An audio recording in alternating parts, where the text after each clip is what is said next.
the comparisons to Right. ISIS and Al-Qaeda, those efforts took American troops being engaged in foreign countries. Do you think that's ultimately where this is headed with the cartels, having American troops in countries like No, Venezuela? the cartels are very bad. They had a lot of bad people coming in. They were interviewed recently, and they were asking people what their problem was. And one guy said, "Yes, I'm up for murder."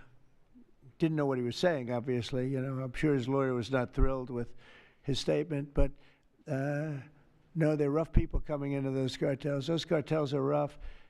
You look at what happens. The trip up is horrible, especially for women. They're being killed. They're being raped at levels that nobody thought even possible. In my opening speech, I mentioned that, but in a very light way. I mentioned the word rape. Then I found out that you take a look at what happens in those cartels. It's horrible what's going on. And we're doing the world a big service by just telling them, you know, you don't have too many cartels now because they know when they get up here, they're going to be stopped.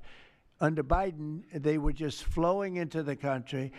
It didn't matter what you were, where you came from, what you looked like, what your record. They didn't check records.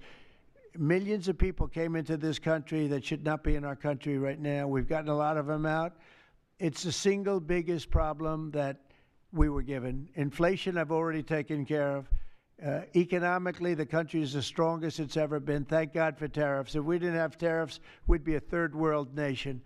But thank God for tariffs. We're the richest nation in the world now because of tariffs. And we're able to economically protect ourselves, and we're able to really protect ourselves from a national security, situation. But